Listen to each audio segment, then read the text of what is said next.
Happy Boulot, le Lab.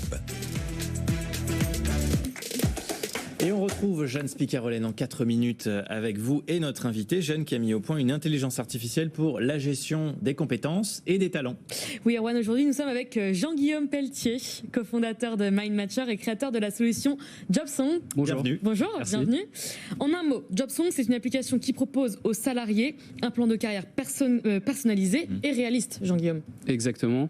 Ça répond en fait à l'enjeu des entreprises d'accompagner de manière individuelle et personnelle les salariés en les projetant dans des parcours de carrière qui soient possibles.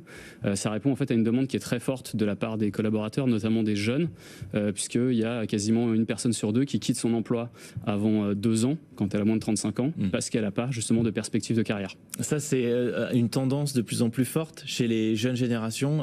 Quand on voit que ça bouge pas, on part. Oui, mais pas seulement chez les jeunes. Alors je peux donner d'autres chiffres, hein, c'est Ouais. 97% des gens qui souhaiteraient que leur entreprise investisse plus dans leur carrière. Le problème, c'est qu'elles n'ont pas les perspectives et la capacité en fait d'identifier ce qui est vraiment possible pour elles. Pourquoi ?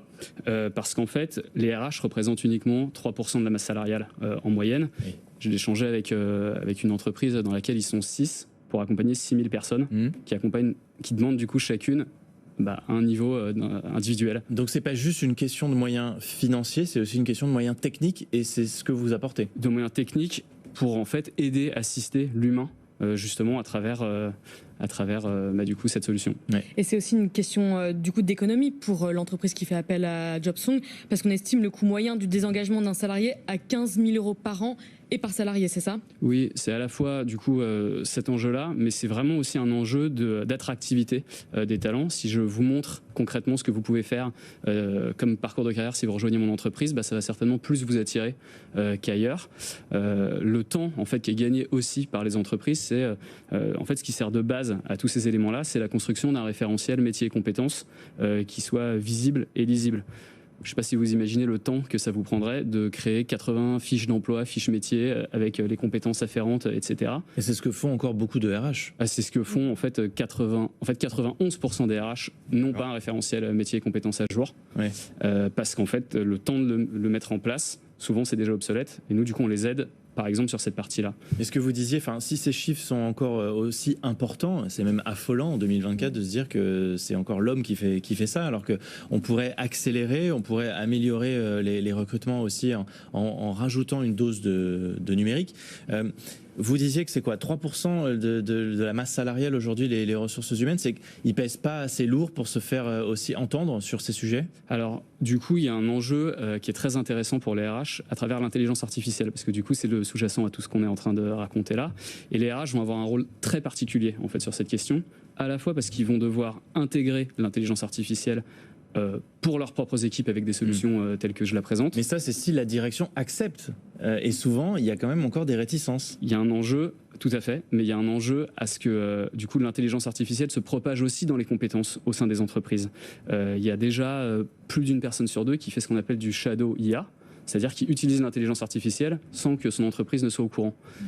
Ça, du coup, c'est des enjeux et d'opportunités aussi pour les entreprises. Donc ça peut permettre aux RH de remonter justement sur ces questions-là. Et aujourd'hui, vous travaillez avec combien d'entreprises et avec qui, si vous pouvez nous le dire ? On a surtout travaillé, du coup, MindMatcher avec le secteur public. On a travaillé avec Pôle emploi, avec des régions. On a fait beaucoup de recherche et développement sur l'homogénéisation des référentiels métiers et compétences.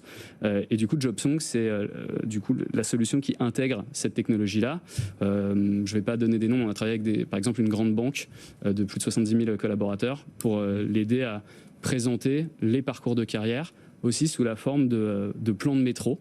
Donc vous avez en fait les lignes de métro qui correspondent à des départements dans l'entreprise. Ouais, pour savoir où on veut aller. Exactement. Ouais. Et il y a certains métiers qui du coup représentent des hubs comme Châtelet. Comment est-ce que je bouge de l'un à l'autre ? Ah là, on ne veut pas y aller. Peut-être pas en ce moment, ouais. Mais juste pour terminer, est-ce qu'on se rend compte, avec ce type de solution que vous développez, qu'on peut accéder à des métiers auxquels on n'aurait pas forcément pensé au début, et on se dit que si l'employeur nous permet d'avoir la formation qui correspond au métier où il y a de la place, et que nous, on a envie d'évoluer et qu'on se rend compte que ça nous plaît, et banco, on y va. Est-ce que ça existe, ce type d'exemple ? Ce qui est génial, du coup, avec ce que vous dites, c'est qu'en fait, ça répond à un double enjeu. Un enjeu du côté du salarié aussi qui peut se dire, qui peut, grâce à l'intelligence artificielle, se rendre compte de compétences qu'il a que son entreprise n'avait pas identifié. Peut-être que vous parlez le langage des signes. Peut-être qu'a priori, ça n'intéressait pas l'entreprise dans le cadre de son référentiel, mais le fait de l'identifier, ça peut vous ouvrir des portes. Et l'intérêt de l'intelligence artificielle, c'est que c'est quelque chose qui est agnostique et qui du coup va peut-être vous faire des suggestions qui peuvent vous paraître surprenantes, auxquelles vous n'avez pas pensé. On arrive à détecter, peut-être j'en termine là, pour vous donner un exemple, si vous avez été pompier volontaire, il y a de fortes chances pour que vous ayez une bonne résistance au stress. Du coup, est-ce que je vais penser à expliquer ça, à le déclarer Est-ce que mon employeur va pouvoir l'analyser? Et oui. Justement, grâce à ces différents référentiels que j'explique. Passionnant. Cette solution JobSong. Merci beaucoup, Jean-Guillaume Pelletier, cofondateur de MindMatcher, d'être venu nous en parler. Merci, Jeanne. On se retrouve la semaine prochaine. La semaine prochaine, tout à fait. On prend rendez-vous. C'est tout pour aujourd'hui. Vous retrouvez cette émission, bien sûr, en replay, en podcast. Abonnez-vous pour être les premiers à recevoir les nouveaux épisodes. Merci à Flo Alban qui était en régie. On se retrouve le week-end prochain pour un nouvel épisode. Et d'ici là, bien sûr, soyez heureux au boulot. Happy Boulot, l'émission qui vous sort de votre boîte.